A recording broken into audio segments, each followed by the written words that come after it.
بسم اللہ الرحمن الرحیم۔ والدہ بہت نیک بی بی تھی۔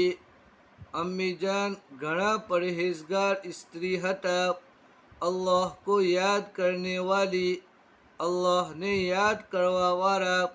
رات دن قرآن شریف پڑھنا ان کا مشغلہ تھا۔ رات દિવસ قرآن شریف پڑھવું એમનું કામ હતું۔ انہوں نے جب دیکھا کہ ان کے ہونہار بچے کو علم کا شوق ہے، خدا کا شکر ادا کیا کہ علم جیسی قیمتی چیز کا شوق ان کے بچے کو ہوا، کسی بری بات کی لت نہیں لگی۔ એમણે જ્યારે જોયું કે એમના નેક છોકરાને ઇલ્મનો શોખ છે, અલ્લાહનો આભાર માન્યો, શુક્ર અદા કિયા, આભાર માન્યો, અલ્લાહનો આભાર માન્યો કે ઇલ્મ જેવી કિંમતી વસ્તુનો શોખ એમના છોકરાને થયો, કોઈ ખરાબ વાતની આદત ન લાગી। उस नेक बीबी के पास 40 अशरफिया थी। તે પરહેઝગાર સ્ત્રીના પાસે 40 સોનાના સિક્કા હતા। यही उनकी कुल पूंजी थी। आज एमनी टोटल मूडी हती। कुल टोटल पूंजी मूडी यानी इसके अलावा उनके पास कुछ और नहीं था। जो कुछ था यही सामान था, इसके अलावा कोई चीज़ उनके पास नहीं थी। यही उनकी कुल पूंजी थी। आज एमनी टोटल मूडी हती, टोटल सामान हतो। वालिदा साहिबा ने अपने होनहार नूरे चश्मा के सफ़र के लिए तोशा तैयार किया। अम्मी जाने पोताना नेक छोकराना नूरे चश्म आँखों रोशनी, ये लफ्जी माना है और मफहूमी माना होगा छोकरो। પોતાના નેક છોકરાના સફરના માટે ભાથું તૈયાર કર્યું, ટિફિન તૈયાર કર્યું और ये 40 अशरफिया अचकन की आस्तीन में बगल के पास इस तरह सीधी के वो बगल में छुप गई। અને આ 40 સોનાના સિક્કા શેરવાનીની બાઈમાં, અચકન શેરવાની, આસ્તીન બાઈ, શેરવાનીની બાઈમાં બગલના પાસે એ રીતે સીવી આપ્યા કે તે બગલમાં છુપાઈ ગયા, તે बगलમાં संताई गया।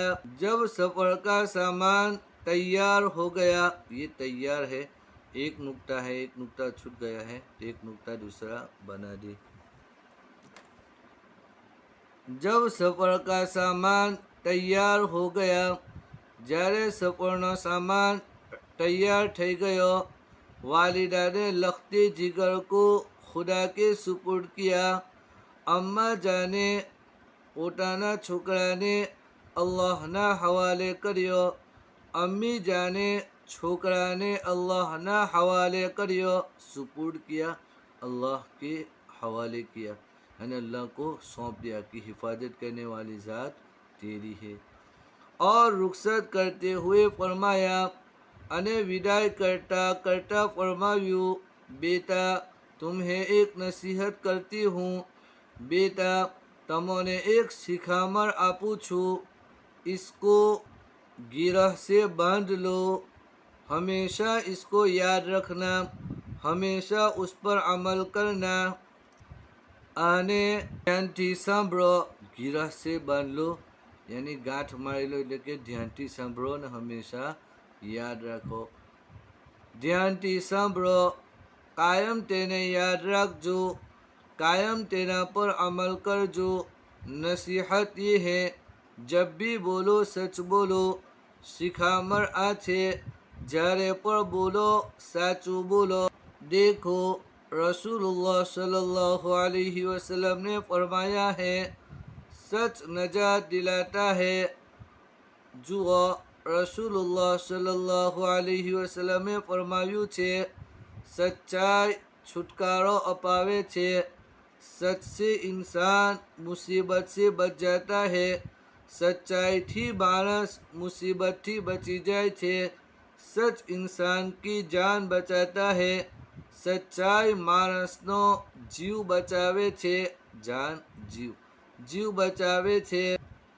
उस जमाने में रेल नहीं थी, मोटरें और बसें भी न थी।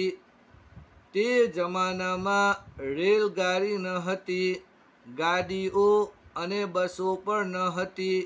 लोग ऊँट और घोड़ों पर या पैदल सफ़र किया करते थे। लोग ऊँट અને ઘોડાઓ ઉપર अथवा पगपारा सफ़र કર્યા करता હતા।